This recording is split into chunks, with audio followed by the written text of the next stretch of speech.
Hi all folks, this is Max from HighOnCameras.com, where we get on cameras every day. Anyway, today we're going to do unboxing of the new Canon 5D Mark IV. Let's go do this, baby.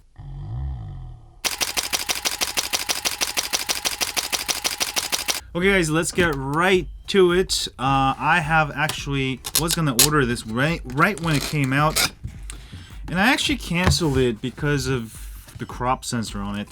And I am more of a video guy, and I really wanted that full frame look. But I got this as a review unit. I may keep it or not, I'm not sure. I just want to test it out. So let's go ahead and take a look. Bunch of manuals. Camera body. Ooh, I like this. I actually like this. This is a HDMI lock, so you can lock your cables in. Interesting.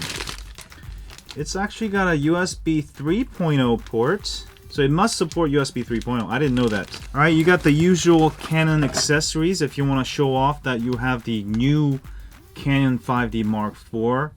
Make sure you put this on. Okay, the earpiece, the eyepiece. Let me go ahead and take this out. I put this on the camera. Canon battery. It's an LPE6N, just like the one I use on my Canon 6D, which is the last Canon I bought. I'm not going to actually open the rest of it up because I may return this. Again, this is a review unit. And boom shakalaka. Canon EOS 5D Mark IV. It's got a button there for your lenses, obviously. It's got a button here. I'm not sure what that's for. Wow, it feels... I really like the feel. You can go ahead and slide this on here, obviously. It doesn't feel too far different from my Canon 6D. Alright, dials here. My 6D, this part just took off. I lost it and now I don't have it anymore. Looks like a little bit higher quality. Looks very good at the top. You got all the usual buttons here, ISO. It feels like just like a Canon 6D, right? Little joystick, Q, dedicated video button, just slightly bigger than my Canon 6D. Microphone, earphone, headphone, sorry. Flash, USB 3.0 port, HDMI out, nice. Feels very, very rugged. One of the things I really love about the Canons, you can really throw this around. Literally, you can throw it and it will keep working. Drop it. They're really made rugged. You can pretty much use it in the rain as long as it's not pouring. All right, let me go ahead and pop the battery in here real quick. All right, you got a mirror there. Supposed to be touchscreen. This is actually the first touchscreen I've ever used on the Canon. I'm gonna go ahead and try a Sigma 24mm f1.4. This is one of my favorite lenses. All right, let me take a photo for you guys. Oh, no card in camera. There's compact flash and SD card. Let me go ahead and grab one real quick. All right, second take. Let me try a few more. Really liking that sound.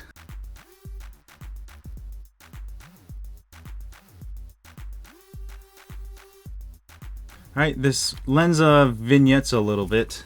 Let's see how fast the shutter moves real quick. Ready guys? 1, 2, 3.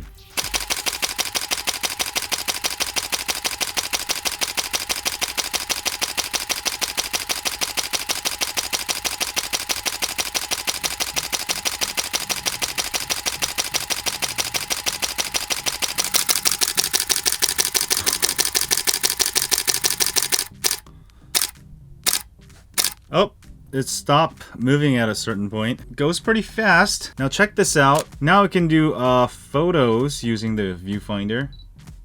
It's still trying to catch up from previous one I took. So all of those shots I took must be buffering at this moment. And I really hung up the camera here, so don't do that. Alright, check this out. You can now use the viewfinder to focus. Alright, sorry, I know some of the other Canons had it, but I haven't bought a Canon ever since I moved to the GH4, now the Sony a7S II. But very interesting. Now you can take photos using the touchscreen. That's kind of neat, right? And now it's tracking automatically. Look at that. So once I select a subject, wow, it really, well, it lost it there. it really can automatically focus. Okay, let's go ahead and check out the video camera. I'm gonna go ahead and change the lens out to my favorite, Sigma 18 to 35. Since this is a crop factor of 1.7, I think, so you should not get any vignetting. It should actually be perfect for any APS-C lenses that you have. So I'm gonna put it in manual mode, and this is really what I'm interested in since I make videos for a living. Maximum ISO is 12,800. 4K at 24 frames per second. That's probably what I'll use most of the time. Let me set this to f1.8. All right, ISO 800. Seems to look pretty good. All right, let me just go ahead and make a sample video here. I'm gonna actually go ahead and track this guy here, the Android guy. I'm gonna go ahead and track this guy, and also let's check out how good the audio is. So now it's tracking, and I'm gonna go ahead and move the camera over here and move it up close. Wow. Not bad at all.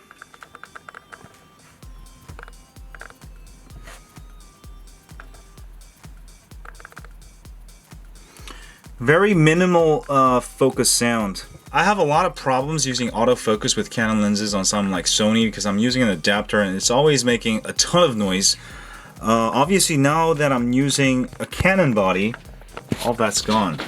Okay, obviously there is no stabilization, so the video may look a little bit unstable. Alright, autofocus seems to work very, very, very well. Very good colors out of the box. This is all stock default settings. I didn't do anything with it. Let me go ahead and point it at myself. Yeah, it's an interesting beast. Let me actually go ahead and grab a Canon lens. I have a 17 to 55mm f2.8 that I haven't actually been using much at all. But I wonder how it will work with the autofocus on here.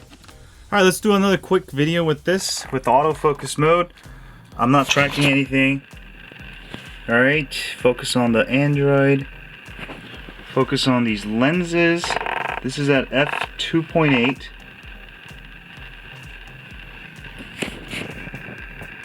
I'll definitely have to play with it more, but you know, just right off the bat, the only thing I don't like about it, because it's a 1.7x crop, you're not actually taking full advantage of the full frame. So for 4K video recording, which I will mostly use it for, it really becomes an APS-C camera or a super 35mm camera. I can tell that I'm not getting as much bokeh as I'm used to with something like an A7S II, which is also a full frame that uses full frame sensor. Okay, for video, it does have face tracking, autofocus, or you can do flexo multi or single. It also has HDR movie shooting, but it is only for 1080p. Now I know 4K is cropped, but 1080p, I believe it's pixel to pixel. Let me go ahead and check that out.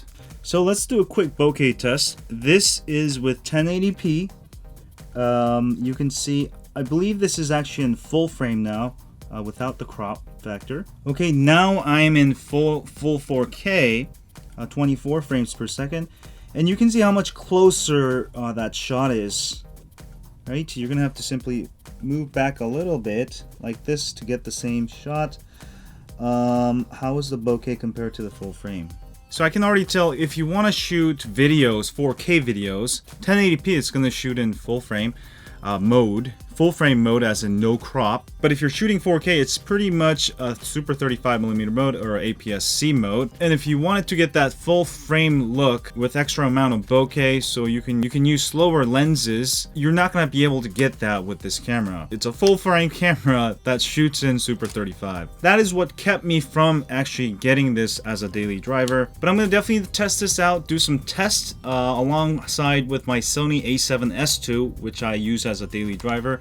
and see which one performs better in low light, which one makes better videos, which one has better colors. I want to sort of compare all that. That's why I got this. But of course, when Magic Lantern is available for the 5D Mark IV, you're going to be able to do cool stuff like rack focusing and a lot of cool stuff, you know, a lot of aftermarket stuff that's not actually even on Sony's. So right now we don't know. I mean, there may be a way to actually even output full 4K in full frame from this camera with Magic Lantern. When that day comes, then definitely this will be my go-to camera. But it is definitely rugged and heavy. This will definitely make your arm stronger, but I really like that it's very rugged.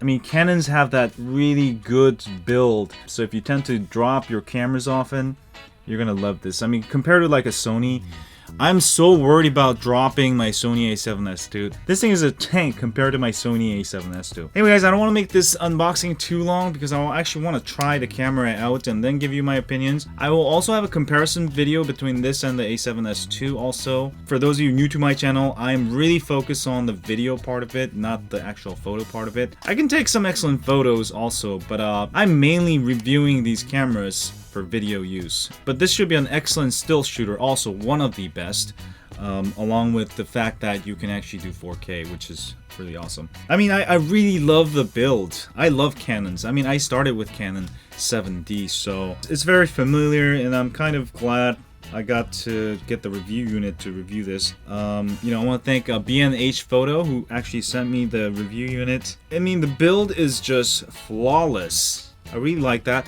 And I also do like that you can use compact flash and SD card to record 4K.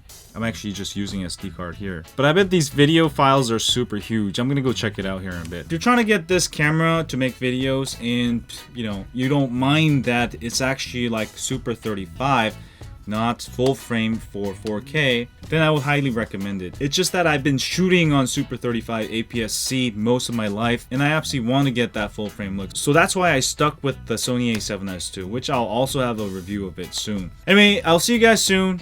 If you're new to my channel, don't forget to subscribe. This is my second channel for cameras. I also do have High on Android. That's my main channel. I'll look up Max Lee. If you're interested in Android phones, subscribe there too. I'll have a great day, folks. And as always, stay on cameras. Click here to subscribe.